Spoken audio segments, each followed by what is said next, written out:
모든 사람에게는 잊을 수 없는 사람, 잊지 못할 사건, 잊혀지지 않는 장소가 있습니다. 그것이 기쁨과 감동으로 가득 찬 것이든 충격적이고 힘들었던 경험이든 동일합니다. 믿음의 조상 아브라함은 그의 나이 75세 때를 잊을 수 없었습니다. 인류 문명의 중심지였던 갈대아 우르에 살고 있을 때 그는 하나님의 부름을 받았기 때문입니다. 여호와께서 아브라함에게 이르시되 너는 너의 고향과 친척과 아버지의 집을 떠나 내가 네게 보여줄 땅으로 가라. 내가 너로 큰 민족을 이루고 네게 복을 주어 내 이름을 창대하게 하리니 너는 복이 될지라 라는 말씀을 받은 겁니다. 이 사건은 아브라함의 전생애에 잊을 수 없는 감격의 사건이 되었습니다. 이스라엘 민족 형성에 결정적인 역할을 하였던 요셉은 그의 나이 17살 때를 잊을 수가 없었습니다. 요셉이 아버지의 집 헤브론에 있을 때 그의 가족과 후손들에게 일어날 비전의 꿈을 받았기 때문입니다.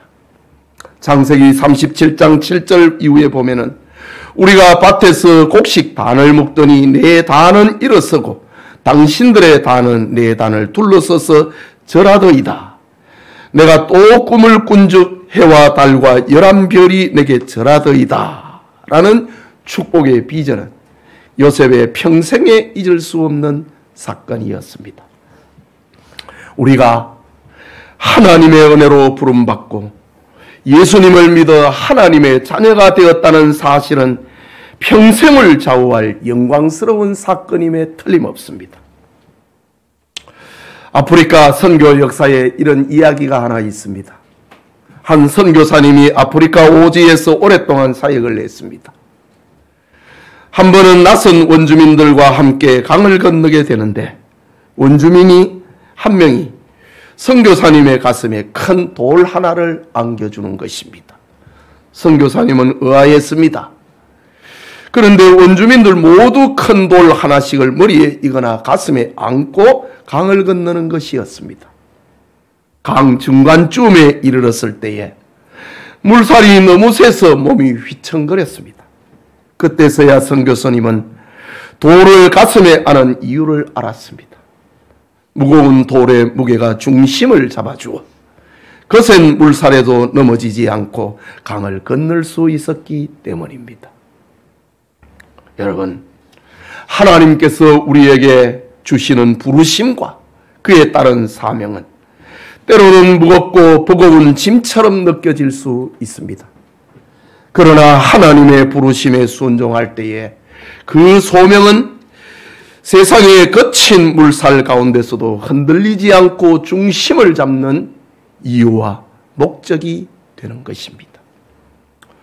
오늘 우리가 성경에서 만나는 출애굽의 지도자 모세는 그의 나이 80살에 호렙산에서 감동적이고 충격적인 사건을 경험합니다. 이 시간 모세의 전생애에 잊을 수 없었던 사건, 그것을 중심으로 부름받은 모세라는 제목으로 하나님의 말씀 받고자 합니다. 말씀을 받는 우리 모두에게 하나님의 은혜가 임하기를 소원합니다. 먼저 황혼 때에 부름받은 모세입니다. 모세는 애굽 땅에서 노예로 태어났으나 바로의 공주의 아들로 입양이 되어 당시 세계의 중심이었던 애굽 문화를 흡수했습니다. 무예를 배우고 지식을 쌓으며 왕자로서의 최고 교육에 받았습니다. 장성한 모세는 자기 동족 이스라엘 백성을 돌아볼 생각으로 노역의 현장을 방문했다가 이스라엘 사람을 때리는 애굽인을 죽여 모래 속에 묻어버렸습니다. 모세는 그가 가진 세상 지식과 힘으로 하나님의 일을 하려고 했습니다. 그러나 이스라엘 사람들로부터 모세는 배척을 당합니다. 또한 이스라엘 사람을 위하여 애굽인을 죽인 사실이 바로왕에게 알게 되자 그는 미디안 땅으로 도망을 쳐야 했습니다. 그때 그의 나이가 40살이었습니다. 모세는 미디안 땅에서 무명인으로 살다가 이드로의 장인이 사위가 되어 양떼를 치게 되었습니다. 본문 1절에 모세가 그의 장인 미디안 제사장 이드로의 양떼를 치더니 그 떼를 광야 서쪽으로 인도하여 하나님의 산 호렙에 이르매 라고 했습니다. 왕궁에서 살던 모세가 거친 광야의 양치기가 되었습니다. 자기 양도 없이 장인의 양을 먹이는 목자가 되었습니다. 광야에서 양떼를 치는 동안 세월이 흘렀고 그의 나이가 80살이 되었습니다. 그러던 어느 날입니다. 2절에 여호와의 사자가 떨기나무 가운데로부터 나오는 불꽃 안에서 그에게 나타나시니라고 했습니다. 여기 여호와의 사자는 본문에서 하나님 자신을 가리키는 말입니다. 하나님께서 80살이 된 모세를 만나주신 겁니다. 인생 황혼기를 살아가는 모세를 하나님께서 찾아오셨습니다. 젊음의 패기, 꿈과 이상을 모두 묻어버리고 광야에서 양치기가 된 모세를 하나님께서 찾아오신 겁니다. 애굽의 왕자였던 모세가 아니라 광야에서 황혼기를 보내는 무기력한 양치기 모세를 하나님께서 찾아오셨다는 사실입니다. 여러분, 하나님은 인간의 어떤 조건과 능력에 관계없이 자신의 주권적인 뜻과 무조건적인 은혜로 모세를 찾아오신 겁니다. 그렇기 때문에 사람이 힘이 있어야 하나님의 일을 잘할 것이라는 생각은 전적으로 타락한 인간의 생각입니다. 여러분이 지금 어떤 형편에 있든지 하나님이 여러분을 만나주시고 하나님이 사용하시는 사람이 되기를 주님의 이름으로 축복합니다. 그게 둘째로 불붙은 떨기나무로부터 부름받은 모세입니다. 2절을 다시 봅니다. 여호와의 사자가 떨기나무 가운데로부터 나오는 불꽃 안에서 그에게 나타나시느랴. 그가 보니 떨기나무에 불이 붙었으나 그 떨기나무가 사라지지 아니하는지라 했습니다. 불이 붙었으면 나무는 타서 재가 돼야지요. 그런데 불이 붙었는데 떨기나무는 사라지지 않았다라고 합니다. 그렇다면 이 떨기나무는 자기 지식과 자기 힘으로 살다가 실패한 모세의 보잘것없는 모습을 상징합니다. 떨기나무는 광야에서 자라는 앙상하고 볼품없는 가시덤불이거든요. 이것은 모세 자신을 상징하는 것이었습니다. 또한 애굽의 압제와 학대로 짓밟혀 희망을 잃어버린 이스라엘 백성들의 비참한 모습을 상징하는 것이 광야의 떨기나무였습니다. 그런데 오늘 성경을 보니 그 떨기나무에 불이 붙었으나 타서 없어지지 않는 신비한 모습을 본 것입니다.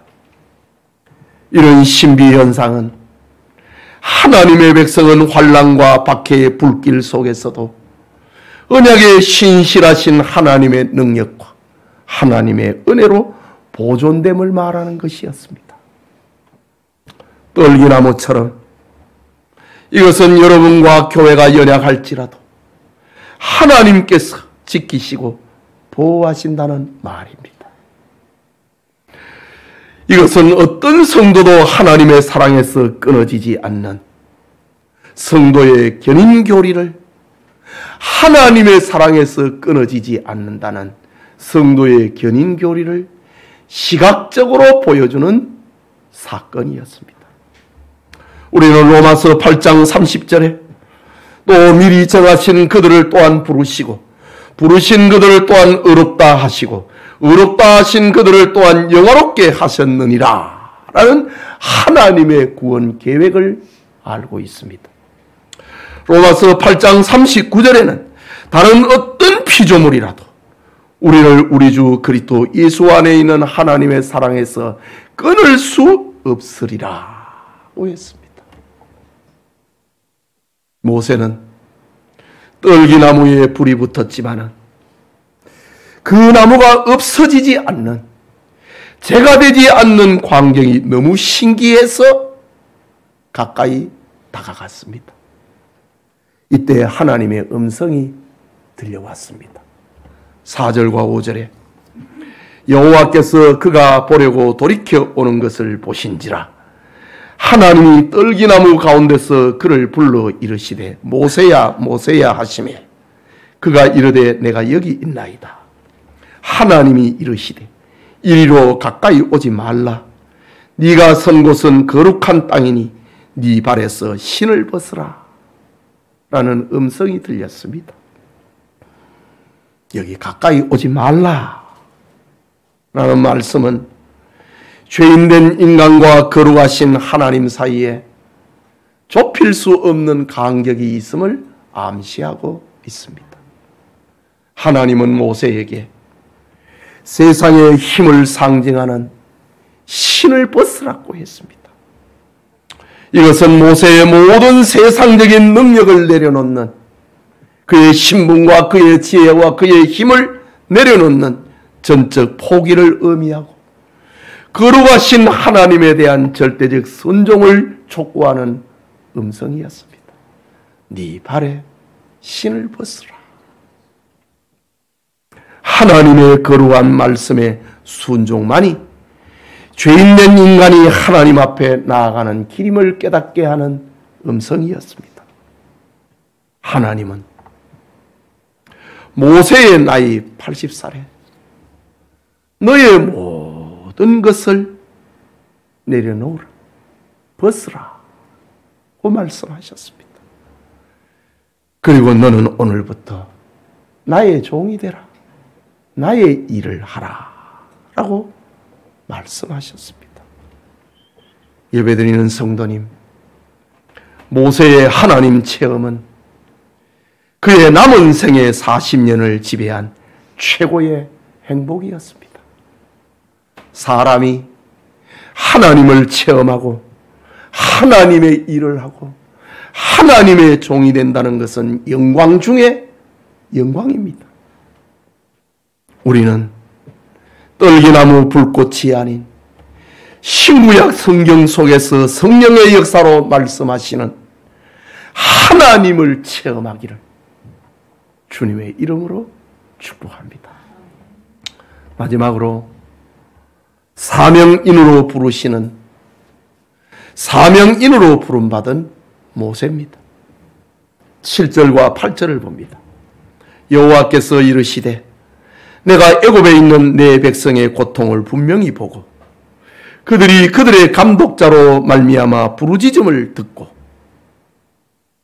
그 근심을 알고 내가 내려가서 그들을 애굽인의 손에서 건져내고 그들을 그 땅에서 인도하여 아름답고 광대한 땅, 젖과 꿀이 흐르는 땅, 거기에 데려가려 하노라고 했습니다.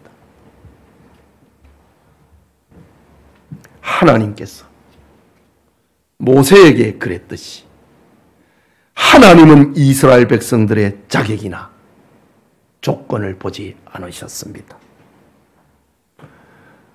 내가 애굽에 있는 내 백성의 고통을 분명히 보았다. 그들의 부르짖음을 들었다. 그 근심을 내가 알고 있다. 내가 젖과 꿀이 흐르는 땅으로 데려가서 그들을 인도할 것이다. 라는 말입니다. 6절을 보면은 나는 네 조상의 하나님이니 아브라함의 하나님, 이삭의 하나님, 야곱의 하나님이라고 했습니다. 이것은 하나님께서 모세와 이스라엘 조상들과 맺으신 언약을 변함없이 기억하고 있다는 말입니다.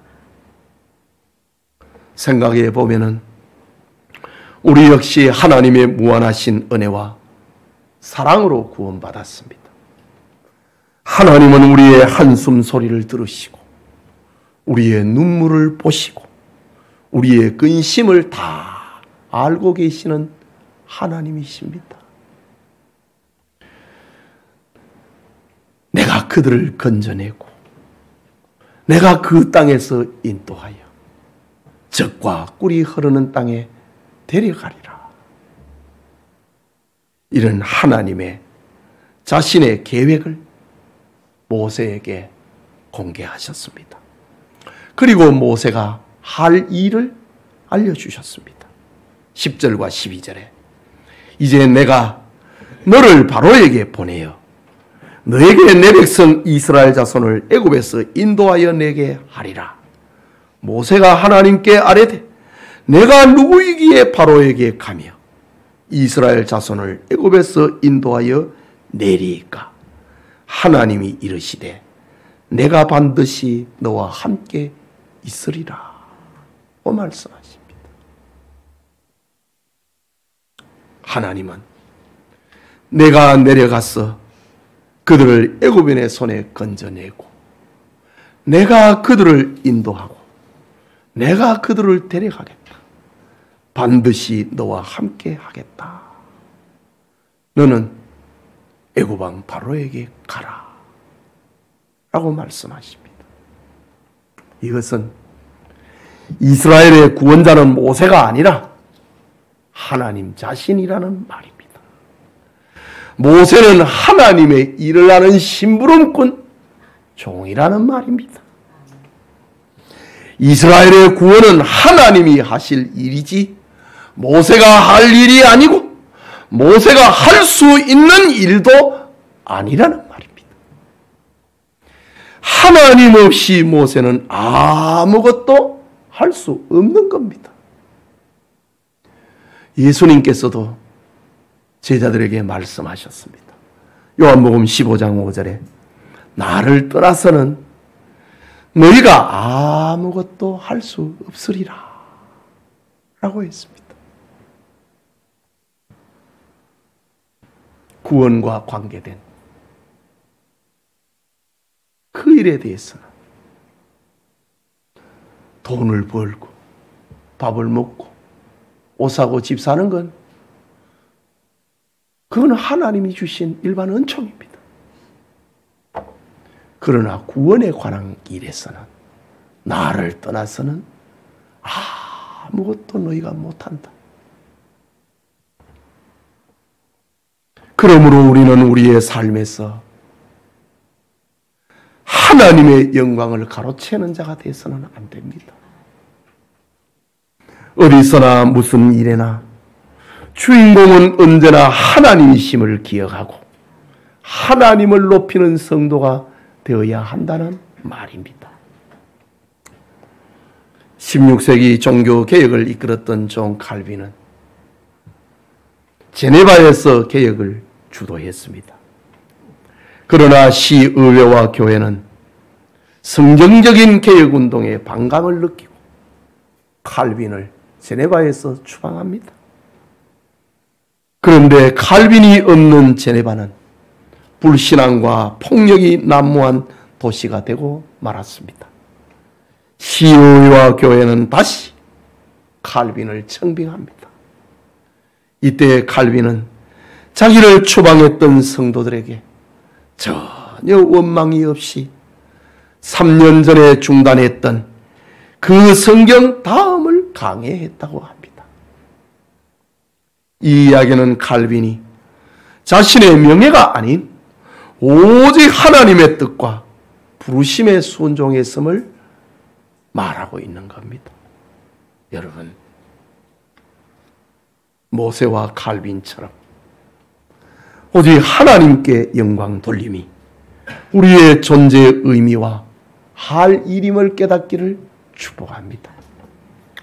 사랑하는 성도 여러분, 모세는 세상의 지식과 자기 신분과 자기 힘으로는 아무것도 할 수 없음을 깨닫고 인생의 황혼기에 하나님을 만났습니다. 모세는 떨기나무처럼 연약한 자신을 통해 구원 역사를 이루시겠다는 하나님의 주권적인 사명을 받고 거기에 순종했습니다. 모세의 호렙산 하나님 체험은 그의 전 인생을 지배하였고 그것이 모세가 살아가는 생존의 의미요, 기쁨이요, 삶의 가치가 되었던 것입니다. 예배드리는 성도님, 여러분의 삶을 지배하고 여러분을 이끌어가고 있는 것은 무엇입니까? 세상의 것은 절대로 우리의 존재의 의미나 목적이나 가치가 될 수 없습니다. 오직 그리스도의 십자가 대속의 은혜에 뿌리 박은 하나님 체험만이 우리의 삶의 비전과 가치와 목적입니다. 영국의 유명한 설교자이자 성경 주석가였던 매튜 헨리는 평생을 성경 연구와 강해와 설교에 헌신했습니다. 그는 자신의 설교나 저술에서 자기를 드러내지 않았습니다. 어느 날 그의 설교를 듣고 큰 감동을 받은 한 교인이 그에게 다가와서 말합니다. 목사님, 오늘 설교는 정말 하나님께서 함께 하시는 것처럼 들렸습니다. 라고 말했습니다. 매튜 헨리는 자기는 사라지고 하나님만 남았다는 사실에 너무 기뻤습니다. 이 고백이야말로 하나님의 은혜로 부름받은 참된 종의 모습이기 때문입니다. 떨기나무처럼 인간의 무능과 보잘것없음에도 하나님께서 그를 사용하시면 하나님의 영광이 나타나는 겁니다. 사람이 자기 영광을 나타내면 사라지고 죄가 되어버리고 말지만 하나님의 영광을 나타낼 때에 광야의 떨기나무처럼 사라지지 않는다는 말입니다. 예수님께서 옥합을 깨어서 향유를 예수님의 머리에 부었던 마리아의 이야기, 이 복음이 전해지는 곳에 이 여인이 한 일도 전해지리라 라고 했습니다. 하나님의 영광이 드러나는 곳에 그 사람도 거기에 있게 된다는 말입니다. 사람이 자기 영광, 자기를 위해서 살면 타버리고 죄가 되고 없어져 버립니다. 그러나 오늘 떨기나무처럼 하나님의 영광을 드러내면 없어지지 않는 신비가, 기적이 나타난다고 합니다. 이것이 성도의 참된 삶입니다. 모세야, 모세야 부르신 하나님은 오늘 우리를 부르십니다. 하나님은 우리로 모세처럼 자신의 무능함을 깨닫고 그리스도와 예수 안에서 겸손해지고 오직 하나님께 영광을 돌리는 존재로 살기를 원하십니다. 이것이 모세가 받은 복이고 모든 인류가 받아야 할 행복입니다. 이 축복이 오늘 예배드리는 성도님 모두에게 충만하기를 주님의 이름으로 축원합니다. 우리 말씀을 생각하고 기도합시다. 부름받은 모세, 모세가 하나님의 영광을 위해서 살았을 때 그는 떨기나무처럼 지금도 사라지지 않고 오늘 우리에게 모세의 하나님 체험 이야기를 들려주고 있는 겁니다. 하나님, 나도 모세처럼 나의 무능함을 깨닫고 겸손하게 하나님의 영광을 드러내는 사람이 되게 하소서. 그럴 때 우리는 죄가 되지 않고 사라지지 않는 떨기나무가 되는 겁니다. 말씀을 생각하고 기도합시다. 자비하신 하나님 아버지, 은혜를 감사합니다. 오늘 이 아침에 우리를 하나님의 집으로 불러주셨어 감사합니다. 하나님, 부름받은 모세처럼